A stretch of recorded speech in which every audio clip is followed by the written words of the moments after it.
Imagine a nation scorching under unprecedented heatwaves, yet still clinging to the very fuels that are fueling the flames. This is Australia's paradox, and it's a crisis we can't ignore. Picture Sydney enduring its hottest October on record, ferocious winds ravaging Melbourne and even reaching New Zealand, claiming lives and levelling homes. Meanwhile, South Australia's marine heatwave has triggered a devastating algal bloom, decimating our ocean ecosystems, while the iconic Great Barrier Reef and Ningaloo Reef endure catastrophic coral bleaching. These aren't isolated incidents, they're the harsh reality of climate change hitting home, impacting nearly every Australian in some way, some tragically losing everything, from their lives to their livelihoods. Our surrounding seas are gripped by a marine heatwave, where just a few degrees above normal temperatures are supercharging our weather patterns, amplifying heat, storms, and gusty winds. And let's not forget that excessive rainfall will spur rampant plant growth, setting the stage for yet another devastating bushfire season down the line. But here's where it gets controversial. This is really just the tip of the iceberg. Global warming has already climbed to an average of about 1.5 degrees Celsius, and without urgent action, we are on track for at least 2.7 degrees by century's end. The recent National Climate Risk Assessment paints a stark picture of how this will reshape Australia, affecting absolutely everything and everyone, from health and social services to our precious natural environments. Many sectors are already at moderate to high risk, and if warming hits 2 degrees Celsius, most will face extreme or catastrophic threats. Coral reefs, for instance, could vanish entirely, a loss that's not just ecological but economic and cultural too. Australians clearly have a vested interest in global efforts to cap warming as close as possible to the Paris Agreement's 1.5-degree target. The urgency for swift worldwide decarbonisation has never been greater, demanding an end to fossil fuels and a full embrace of clean, renewable energy. And guess what? It's already within our grasp. Renewables have overtaken coal in powering the world's electricity grids. China's emissions, driving much of the global total, may have peaked this year, signaling a turning point. Plus, thanks to massive adoption in places like China, the costs of renewables, battery storage, and electric vehicles are dropping dramatically. It's the cheapest it's ever been to go green.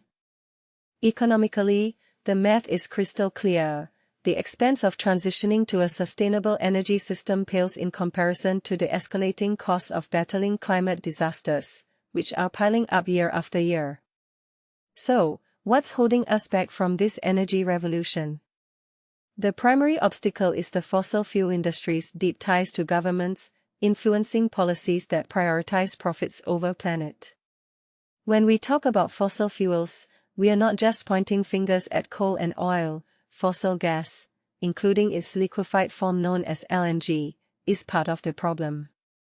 Many governments, including Australia's, have been swayed into believing gas is essential as a bridge fuel during the transition. But it absolutely isn't, and it's actively sabotaging progress, potentially dooming us to 2.5 degrees or more of warming.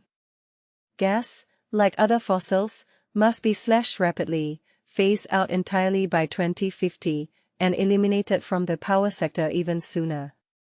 Yet, Australia is doubling down, planning to export more gas to Asia via LNG until 2070, with recent approvals for projects like Woodside's Northwest Shelf. LNG is particularly problematic because it requires energy-intensive processing for export, making it far less efficient than regular gas.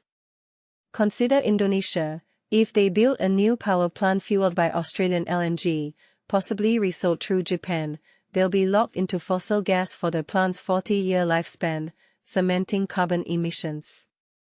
Prematurely shutting it down could anger investors and cost billions. And this is the part most people miss. The better alternative, renewable energy backed by storage, is already cheaper, more reliable, and would boost Indonesia's economy while safeguarding the planet. But LNG deals now threaten to block that path. Across Asia, Australia, and Japan are peddling fossil gas, claiming carbon capture and storage, CCS, can clean up the emissions. This technology, which captures and buries CO2, is often touted as a justification for new gas projects. But here's the controversial twist: we know, and industry insiders must too, that CCS is a flop. It's expensive, technologically complex, and unreliable. It doesn't achieve true net zero emissions, capture rates fall short of claims, costs soar compared to renewables, and there's little hope for future price drops. For beginners, think of CCS as trying to plug a leaky faucet with duct tape. It might slow the drip, but it won't stop the flood, and the government ends up footing the bill for storing that carbon safely for centuries.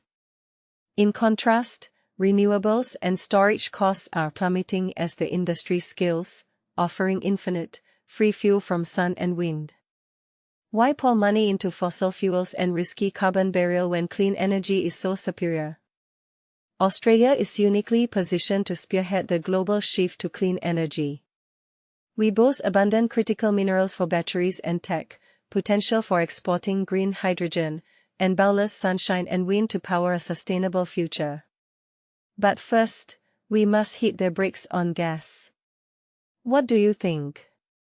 Is Australia's push for fossil gas exports a necessary economic lifeline, or a dangerous distraction from true climate action? Do you believe CCS could ever become viable, or is it time to abandon it entirely? Share your thoughts in the comments.